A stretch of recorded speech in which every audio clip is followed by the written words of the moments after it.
Pricey note. Number 23.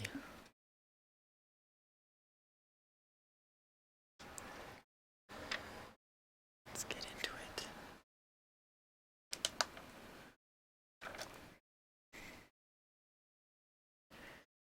Spectacular intergalactic battles.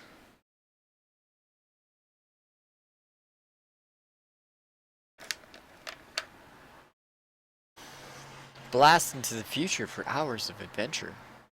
Join Buck Rogers and the New Earth organization in the exciting 25th century and play the Buck Rogers XXVC role-playing game and Countdown to Doomsday, the new computer role-playing game.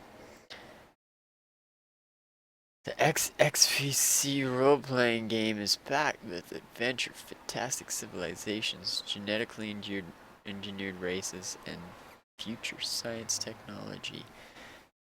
This game contains action-packed adventures sure to thrill science fiction fans and game players alike. The computer game thrusts you into a race to save humanity from the enemies of the inner planets. Players must follow clues across the solar system, through the spaceways, and to the surface of Mars, Venus, and the orbiting satellites of Mercury to discover the awesome Doomsday device. Earth's future is in your hands.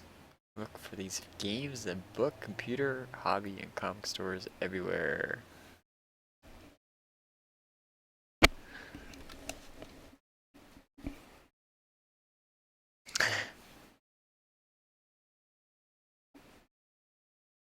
Okay. So what if the X-Men had never existed?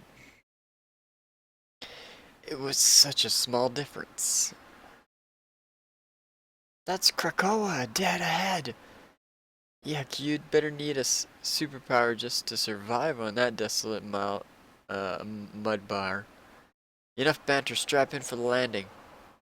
The original X-Men, whose number had swollen over the years to include Cyclops' brother Havoc and the magnetically powered woman called Lorna Dane, were on a routine mission to investigate an unknown mutant. A mutant so powerful as to defy classification. All went as expected. I think we took the wrong bus, gang. This place sure doesn't look like Cleveland. All the insects in the air, the overgrown jungle. On second thought, maybe this is Cleveland. I told you before, Iceman. Shelf is a snappy batter. We have a difficult job ahead of us finding that new mutant. Maybe an impossible one, Cyclops, when you consider we have no idea what we're looking for. Point taken, Angel. Let's fan out and see if...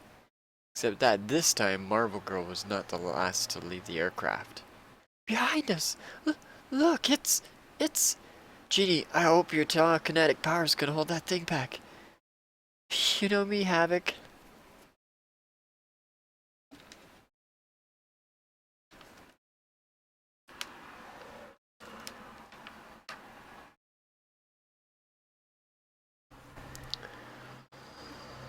I am the Watcher. And in the reality you know, this was the pivotal event that led to the creation of the new X-Men. But there are more realities than one, and I watched them all. In this one, we shall learn the answer to the question, what if the all-new, all-different X-Men had never existed? I'm having trouble reading today, I don't know why.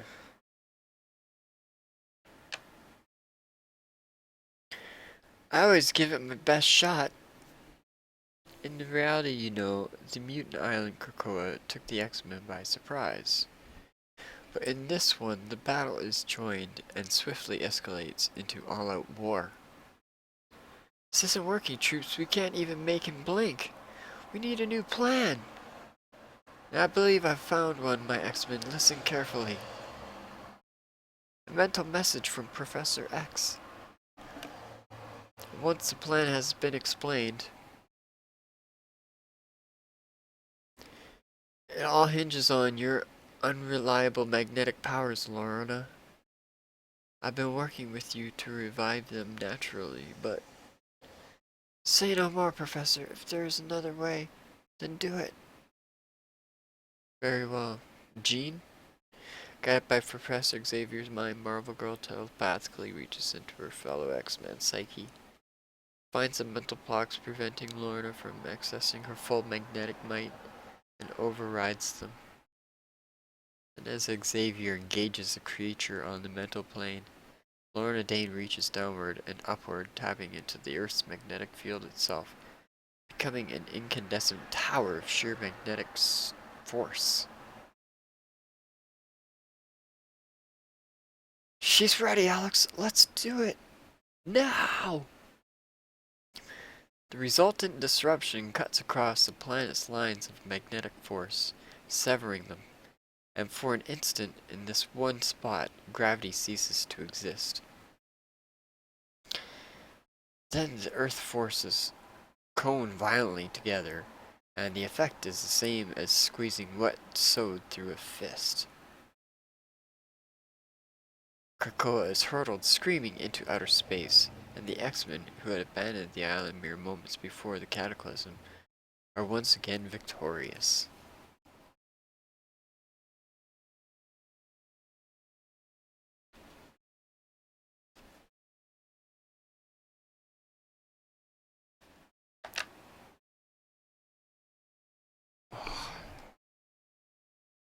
Hi.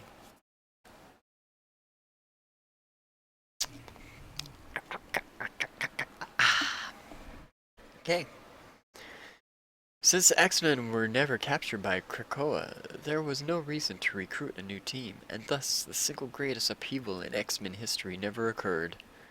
The X-Men returned home and to business as usual, battling and handily defeating Count Nefaria and his Anymen.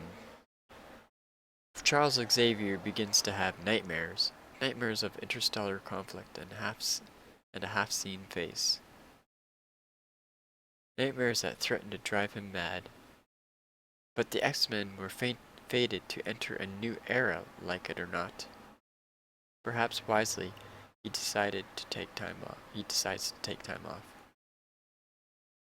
I read that wrong. So Xavier's having nightmares about a half-seen face in an interstellar conflict that threatened to drive him mad, so he decides to take time off. I'm glad the Avengers could spare me to see you off, Professor. I can't remember ever taking a vacation before. Except, of course, for that time you were, dead. I hope nothing so drastic will be necessary, Hank. But for the X-Men, things are never that simple. Heads up, heroes! Vroom! Shrek! We're under attack! But who could... I could, X-Men. I, Eric the Red. And with him the Nightcrawler. And Proudstar. But, you can't be Eric the Red. I was Eric the Red. It was a disguise. It matters not who I am, mutant. I am power incarnate, and nothing will stop me from killing Charles Xavier. Save it, buddy. We've heard it before. I don't know where you dug up these Halloween rejects, but it takes more than bluster to defeat the X-Men. In fact, in another reality, Eric's minions had become full-fledged, honored X-Men by this time, and here they are only angry and powerful young mutants, easily swayed by Eric's lies and psychic manipulation. For all their power, however, this battle is far different than the one that occurred in the reality you know. Drop your beams, guys. One bombastic beast coming through. Eric the Red is not facing a raw, barely trained team of mutants, but a tightly knit group of friends with years of combat honed skill and experience. Oh yes, you've weakened his armor. I've cracked it. But I'll take it from here. My telekinetic probes can reach into his armor now, and shred his internal circuits. And in the end, that makes all the difference. Great work, Marvel Girl. Beast. Thanks, Psych. It's almost like old times. Okay, the head nasty's down. Lauren has got the goblin all tied up. And this guy is frozen stiff. Looks like we won again. Overconfident fool. Bamf! The Nightcrawler is no man's prisoner.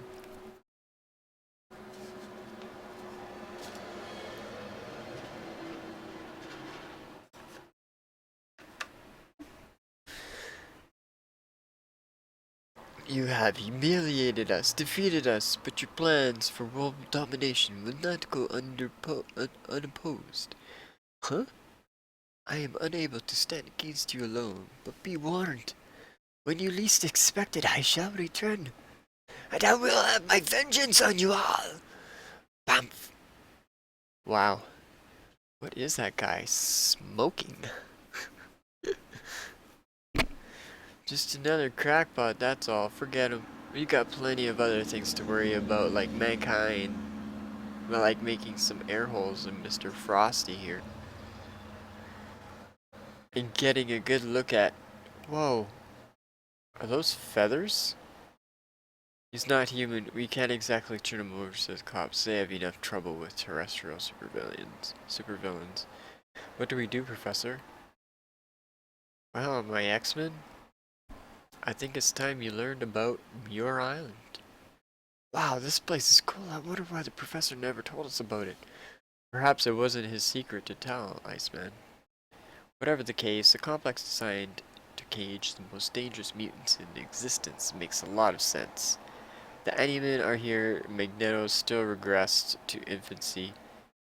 And who is Mutant X? I pray you never have to find out. Greetings, X-Men. I am Moira McTaggart. Oops, I should have said that. Different voice. Let's do it again. I pray you never have to find out.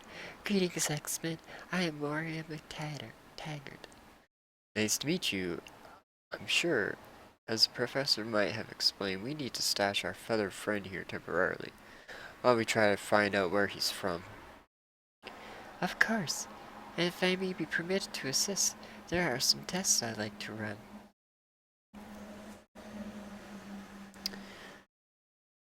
Oh, I don't have NBA hoops. I don't remember them looking. I must have had like a later year or something. But I got like full set NBA hoops of a year. Full set. I wonder what it's worth now.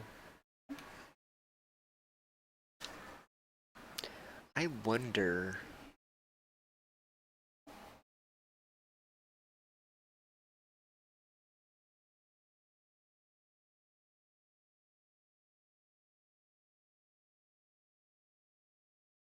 Sorry. I need a drink. I need a drink after every so many page turns. Chill, okay? Stop yelling at the screen and giving me the finger. I've had enough of it. Fingers being pointed at me. God, let me take a drink and we'll get back to the story. God, shut up. Alright. But despite a thorough examination, nuts, we still don't know fact one about this clown. We haven't given up yet, Iceman. Do whatever you like, mutant. Just as my mind is sealed to the telepathic probes of your leader, my body will tell you nothing, my origin or mission. You wanna know who I am, X-Men? You'll die wondering. You'll die wondering.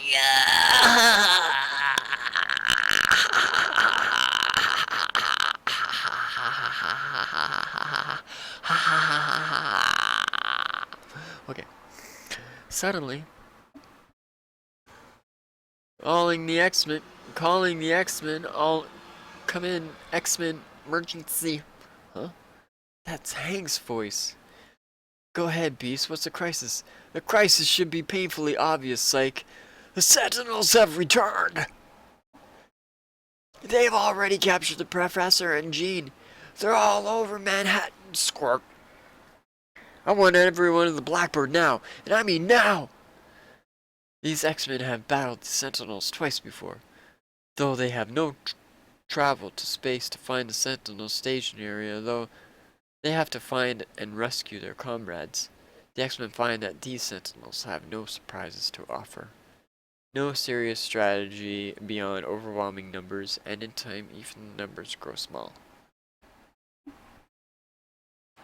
It takes time and it takes effort, but the X-Men ultimately win, only to find themselves stranded on a self-destructing space platform with a damaged shuttle and no flight control computer in the middle of the worst solar system in history. Oh, solar storm in history.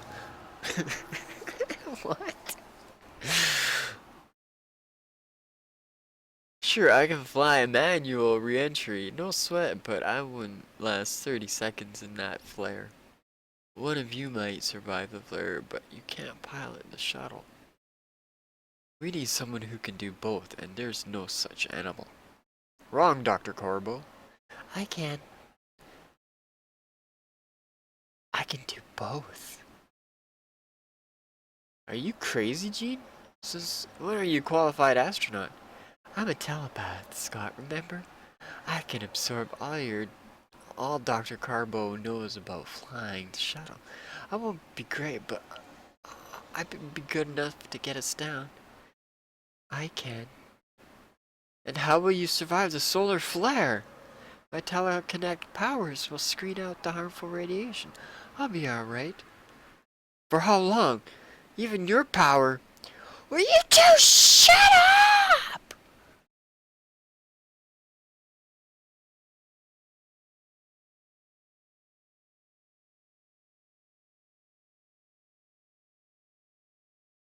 Thank you.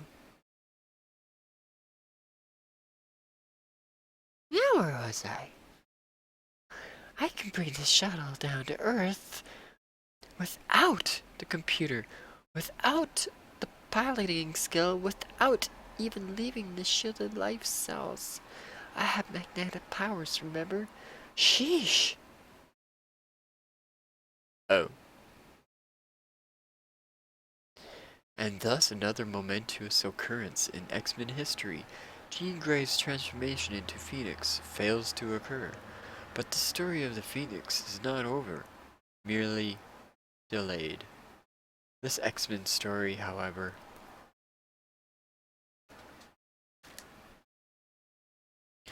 doesn't even slow down for a private airfield in Westchester County. What a ride, I gotta tell you, pals and gals, this is the second time we've teamed up in months, and I'll be the first to admit that it felt great. If you haven't rented out my old room, I'd like to come home. What do you say? What do we say? We say welcome home, old friend. Once an X-Men, always an X-Men. Put her there, pal. Amid the effusive celebration, no one notices a pair of eyes in the shadows of a nearby hangar, eyes that watch them steadily and unblinkingly and full of menace. The X-Men's ebullient mood lasts until they reach their home, Charles Xavier's School for Gifted Youngsters, and make a transgalactic call. You what? You let him go? I turned Eric the Red over to Shield, Angel. That's hardly the same thing, and I couldn't be expected to hold him indefinitely, with no charges against him, no court action. Quite right, Moria. You did just as you should have. Well, even with your Washington connections, Professor, we're not going to get any help from S.H.I.E.L.D. Those guys make Marcel Marceau look like a blabbermouth. So what now?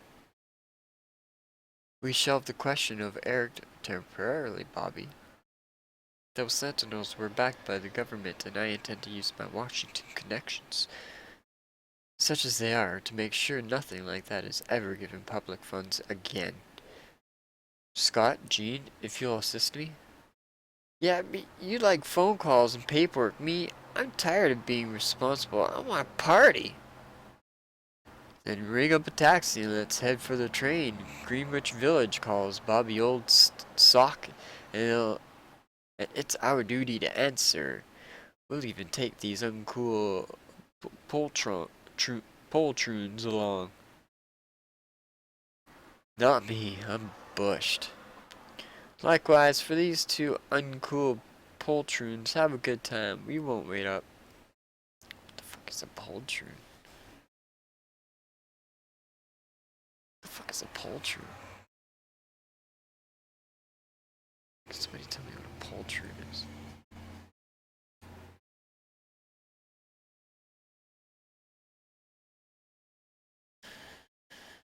Alright.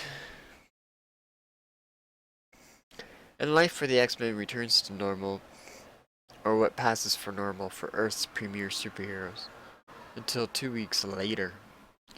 What the? Oh my stars and garters. Is this English? It's impossible, yet it's happening. A figure materializing before us. The same figure I've seen nightly in my dreams. Her name is Landra Narimani. Narimani. Lalandra Narimani, princess of the Shi'ar Empire. She has traveled far to reach Charles Xavier, and after a telepathic course in English, she tells them why. She tells them of her brother, the Emperor, and his insane quest for a doomsday force known only as the end of all that is. She tells him how she was branded a traitor for opposing him, and how she fled from Earth seeking Xavier, whom a psychic vision had told her was the one man who could help her. She tells them of her brother's agent on Earth, assigned to prevent her from ever reaching Xavier, a man they know as Eric the Red. And she tells them of the impending alignment of the 9 Death Stars and the Mystic Gateway they open. And she tells them that her brother must be stopped before that happens, or the universe is doomed.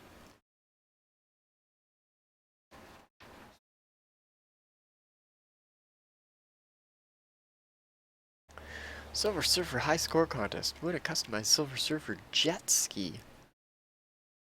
Plus 1,000 Silver Surfer watches.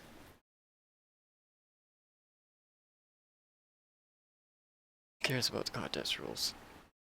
Even now, time is short and the alignment may only be hours away. If we cannot.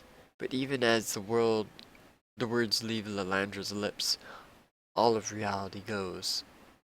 Blink! For a fraction of a second, everything, everywhere, simply ceases to exist. Shara! And Kaithuri, it has already begun. The evasive maneuvers I took to avoid my brother's fleet cost more time than I thought. X-Men, it is imperative that you come with me immediately. They do, and in moments. What the heck is that? It's the Stargate. I will transport us instantly to the Macran Plain, where the universe will be either saved or destroyed. Let's go, X-Men! There's a crackle of cosmic power, a momentary feeling of weightlessness, and before they know it, the X-Men are elsewhere. Holy Hannah! Or to quote Bobby, what the heck is that?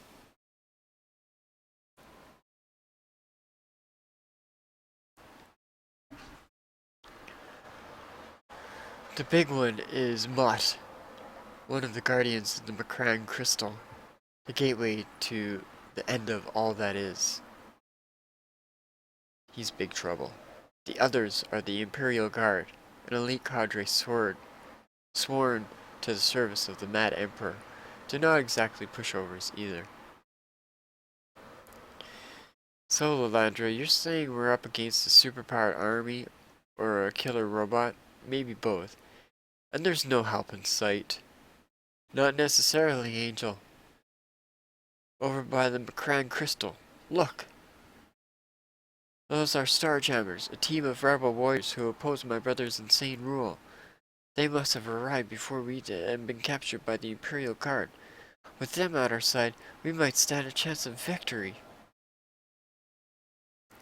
We'll take the high road. You four take the low. I don't need to remind you how crucial this is. We're hit, boss man. Soon. Intruders! Freeing the captives! Destroy them!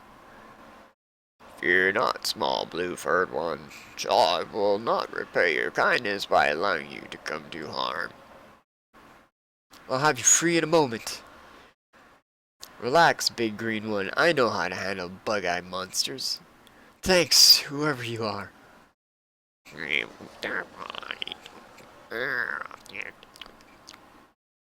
And since this one-eyed bug doesn't speak English, I'll let you in on the secret. First, you crouch like you're going to spring, and he keeps his hands and head high expecting for an attack from above. And then when he makes his move, you drop back and punch!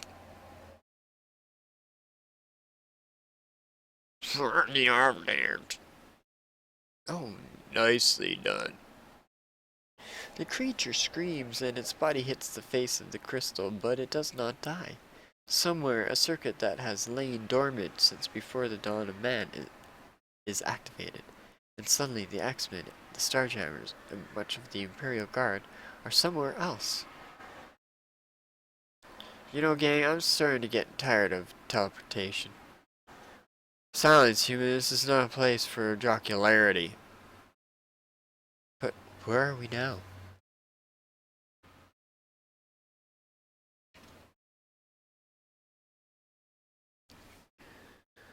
We're inside the crystal, Bobby. It's the only answer that makes any sense. And the sphere. Somehow I can sense that it is the heart of it all. They all feel it, to one degree or another. A sweet siren song of beauty and peace. I don't like this. Jean, mind link us all now. I want to be ready for anything. But Scott, your hand. Never mind my hand. Just do it. She does, and a moment later the shimmering sphere erupts. Beams of crimson light lash out, pitting human and alien alike. In a split second, it is over. Everyone is transfixed. Everyone is helpless. Everyone. But the X-Men. It's like they're all dreaming, trapped in a nightmare. But why not us?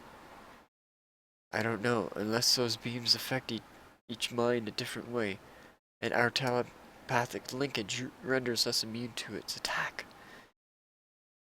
No! No! That scream. One of the Imperial Guard. He's unleashed his power, firing wild. He's a danger to us and the spear. Shut him down, Jean, now. Done, Scott. But that sound. One of those blasts hit the sphere. It's cracking, shattering. And if it opens, the end of all that is will be released. But how do we stop it? When we don't even know what it is? Oh Lord Scott, whatever it is, whatever it did to your hand has spread. You're completely intangible. That may be our salvation, Jean. Somehow when I touched the sphere, I tapped into its energy field. And as every moment passes, I am more in sync with it. It's a prison holding back some sort of anti-power, and it's breaking free. The sphere is alive, and it needs energy to hold the anti-power back, and I think I know how to give it that energy. Remember the Xenox, that alien band of slavers that we fought some time ago? Do you remember the psychic circuit we set up to defeat them? Here's what I want you all to do. Ordinarily, Cyclops' power beam would tear the sphere apart, but in his intangible state, the power simply flows into it like a river to the sea.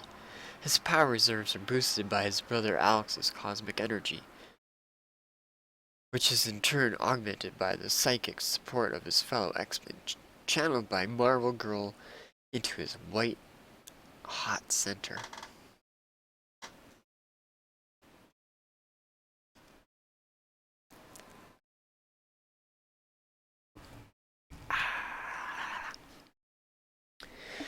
But raw power is not enough. The spear is crippled, weakened.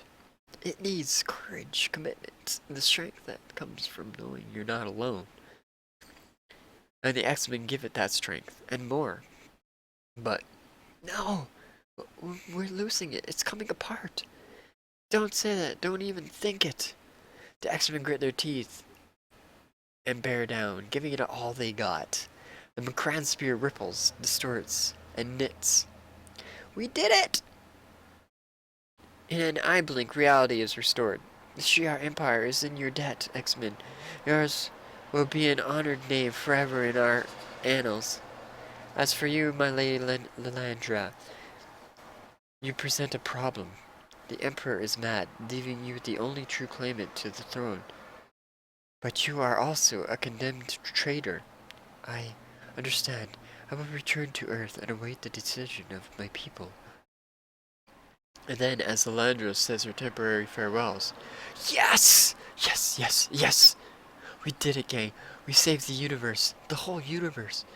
And for the X-Men, for a time things return to normal.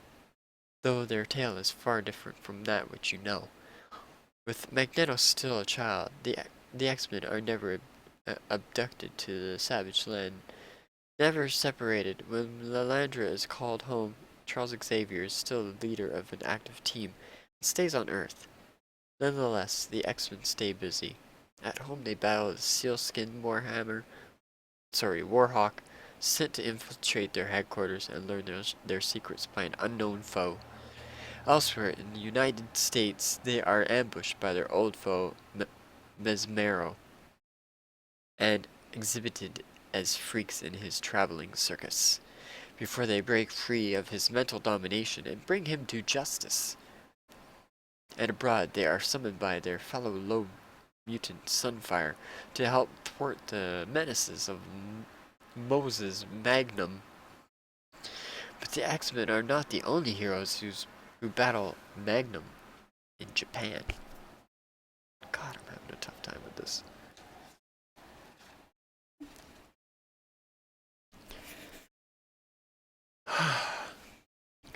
Unaware that Sunfire called in the X-Men, the Japanese government tried to reach the Avengers. And when they prove unavailable, the Canadian government loans Japan the newly minted team known as Alpha Flight. Yes!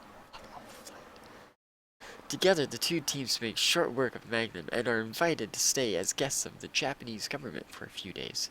Time spent talking shop, making new friends, and reaching some serious decisions. Alpha Flight's leader, Wolverine. He's the most intense man I've ever met, and yet he makes time for a personal life, for romance. Perhaps it's time I did the same. Soon, back in New York. Jean, you know we can't live normal lives. That we could be killed at any time. Oh, Jean, this isn't coming out right. Look, I know I have no right to ask this of you. Scott, can't you see anything through those ruby quartz lenses? Of course I'll marry you. But suddenly, Jean, what? Jean Grey cannot answer. Uh-oh, bad kiss. Awkward kiss! Oh boy, do I have to read all this?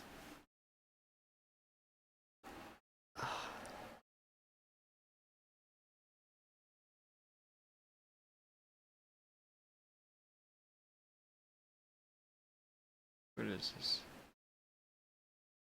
Do I have to read all that? It's some stupid game. Destiny of an Emperor. God. Fine, I'll flip and read it.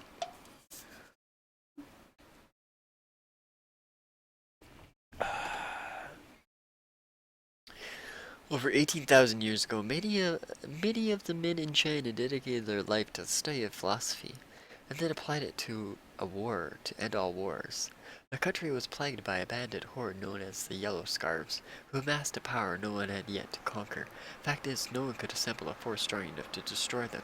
In Destiny of an Emperor, your challenge is to change the course of history forever, for the good of China and the world. This full-scale role-playing adventure game from the Nintendo system will put you deep in the throes of that war. The action is as real as it gets thanks to the discovery of an authentic documents detailing the era.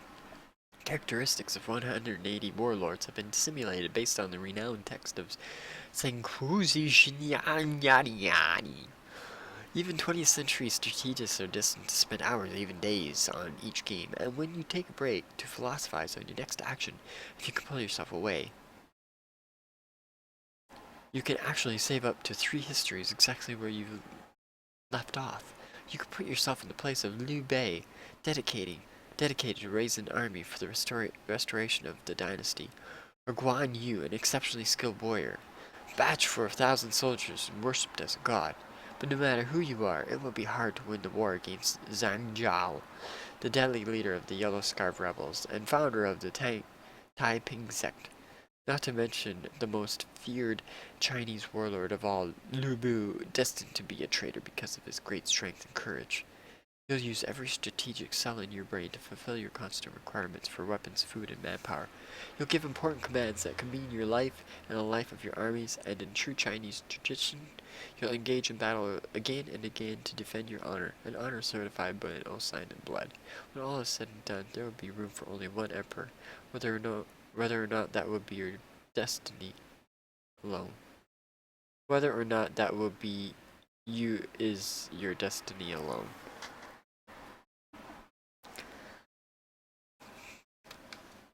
Sounds like the shittiest game ever.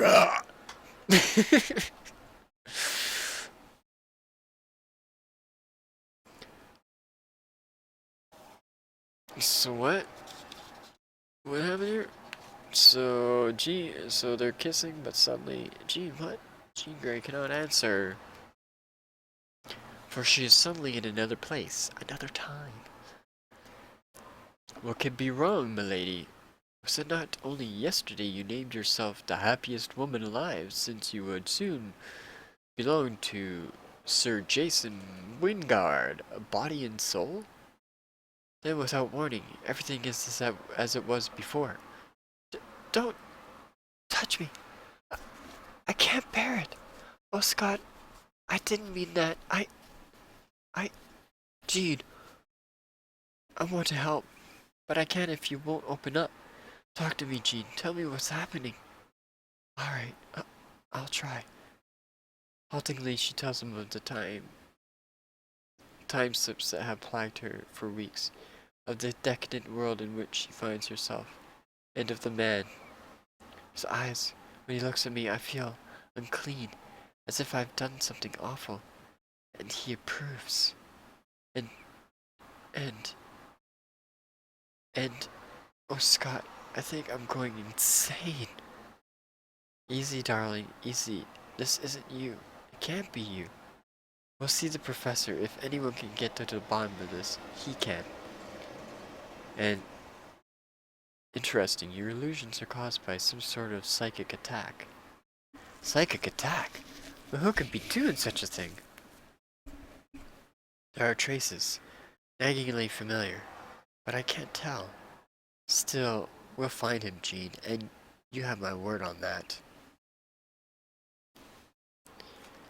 But a series of crises intervene, halting the X-Men's search for Jean's attacker before it has truly begun. They travel to Africa to prevent the previously unknown mutant from being abducted by the other dimensional monarch, Archon. And then this team splits up, half going to Chicago to thwart an attack on the emerging mutant Kitty Pryde, and the others heading to Manhattan to prevent a similar attack on mutants, songstress known as Dazzler. Clues garnered from both missions lead them to the same place, the Manhattan branch of the infamous Hellfire Club. I can't believe your family has a membership in this place, Warren. Well, you know us, Worthington. Well, you know us Worthingtons. So is that before they can track down the illusions in Jean Grey's mind, they find themselves face to face with the reality. Scott, that face. I know it anywhere. It's him. Indeed it is. Oh, indeed it is, Miss Grey. Jason Wingard, at your service.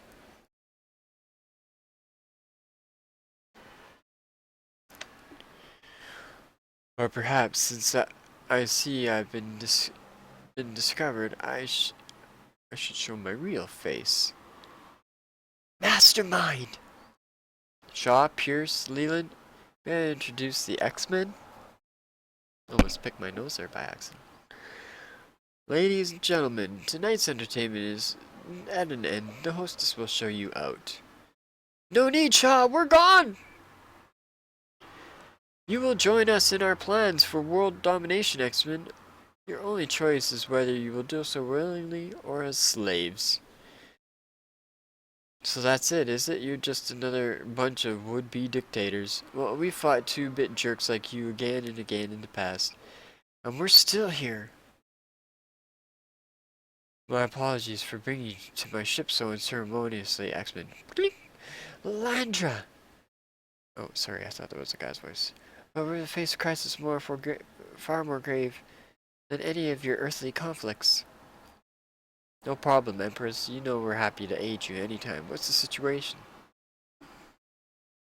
They're like, man, she saved her ass. Don't tell her anything, just go with it. Yeah, we're cool. What is it? Yeah. What do you need?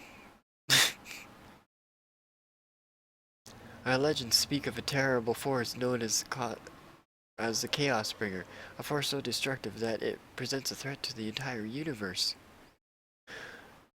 Sounds familiar. It has been recently discovered that the legends are true. The Chaos Bringer exists, and worse, it resides in your sun. It must be destroyed, X-Men. The safety of the universe depends on it. Naturally, your planet's populace will be humanely relocated. We have suspended animation facilities large enough. Wait a minute, you're not seriously talking about destroying the sun? Regretfully, yes. That's totally unacceptable. Unfortunately, Cyclops, we have no other options.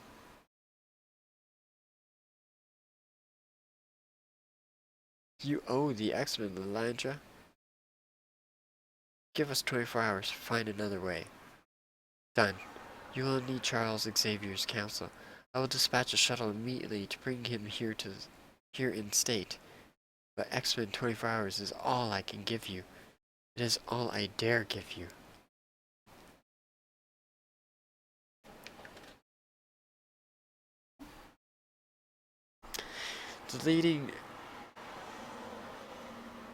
The leading scholars of the Shi'ar Empire are made available. But if I understand you, this thing was killed ages ago. Correct, but the Chaos Bringer resurrects itself time and again, much like your terrestrial myth of the Phoenix. As are the top scientists. Are you certain destroying a star will kill it permanently? No, but we are sure that if we do not strike now, it will soon be reborn and the cost will be staggering. Later, as Cyclops watches the bright pinpoints that mark the cities, the nations, the world he has defended for so long, a solution presents itself. But a solution he does not share with anyone until you reached a decision, X-Men. We have, according to the data, the Chaos Bringer can only be killed permanently or temporarily if its dwelling place is destroyed. But it doesn't have to live in a star. It can also possess a living being. If the Chaos Bringer were in a human host, the sun could be spared. True, the human would die. You have such a sacrificial lamb? Yes, it will spare the earth. I'll become the Chaos Bringer. What? Scott, no! Later, as the Shi'ar technicians make their preparations. Scott, can I get you to reconsider? It's the only way, Jean. Oh, here comes the last. If I change my mind, no one would hold it against me. But all my life, I know mankind could have lived on its own. Not on the Shiar's whim, I know. And I wouldn't be able to face myself. I know, I think that's why I love you so much. And I love you, Jean. I love you.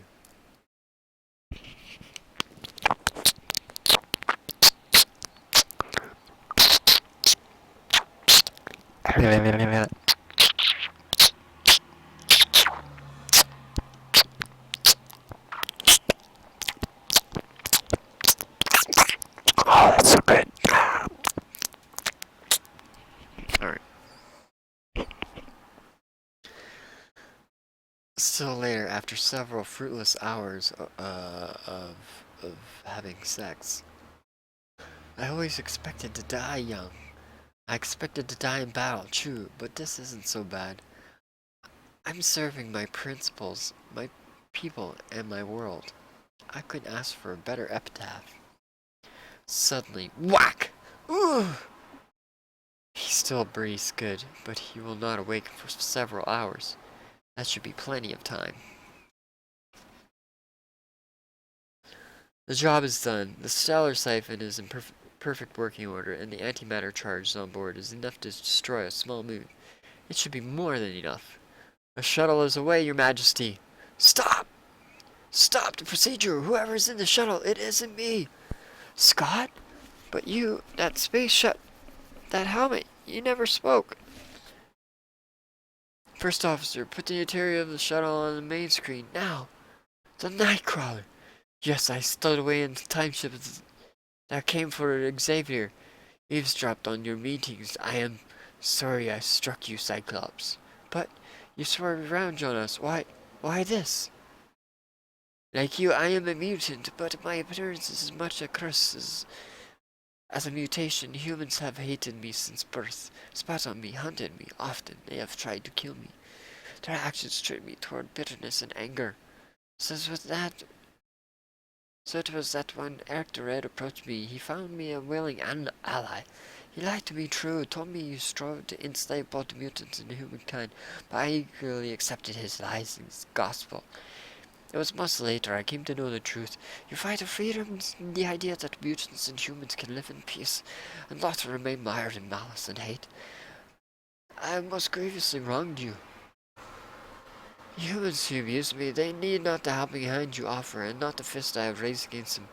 Your sacrifice could destroy the X-Men Cyclops, and that would be a tragedy I, on the other hand, will not be missed. Nightcrawler, you don't have to give up your life and pay for a few mistakes. Oh, shoot. What is this? Shoot all the way through. Somebody was hungry.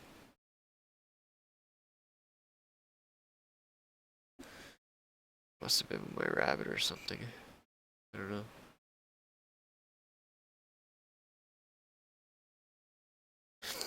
You can always change your mind. Bring back the shuttle.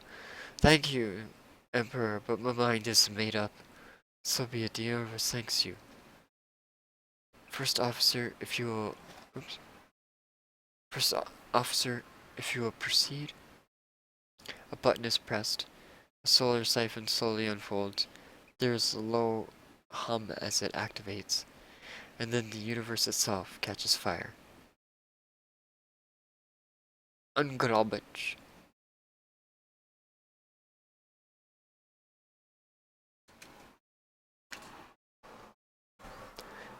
It is so beautiful. So beautiful. Quickly, Lilandra snaps before the Chaos Bringer realizes its situation and asserts control.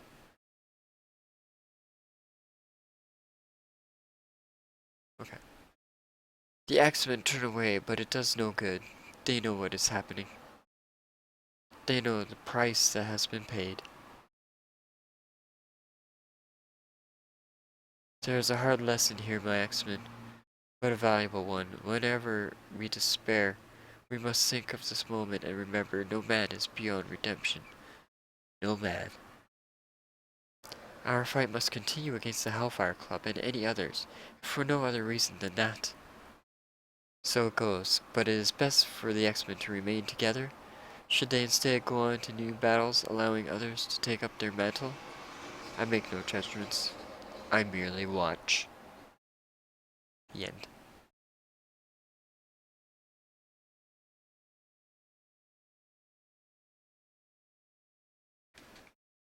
Oh, that's cool. What if Wolverine was the Lord of the Vampires?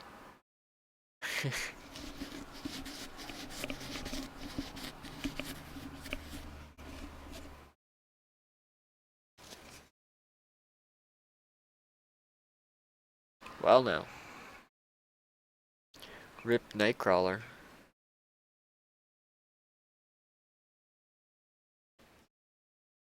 So if the all different X-Men had never existed, Wolverine, Nightcrawler, Colossus, that native dude, and that chick. Wolverine would have been the leader of Alpha Flight. Nightcrawler would have died.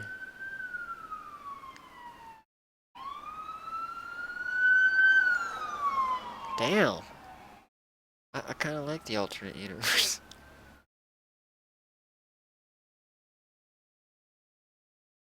Wolverine would have been the leader of Alpha Flight. That would have kicked ass for me. No. No.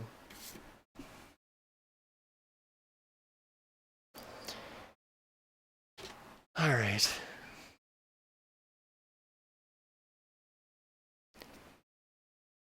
We're gonna go on a break. I didn't even read this. Dracula's Curse, Castlevania. But, yeah.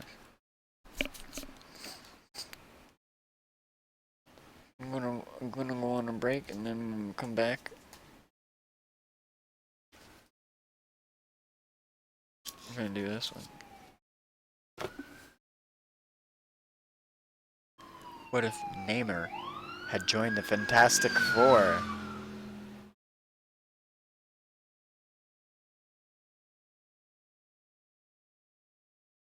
Doctor Doom. One of my first ever figures, like comic book figures, is Doctor Doom. That I had it for toy. And I lost all the pieces to him. He was pretty much naked when I last saw him. I must have just played the fuck out of my toys. Anyway. I'm gonna go on a break. I'm gonna go on a break. Thanks for watching.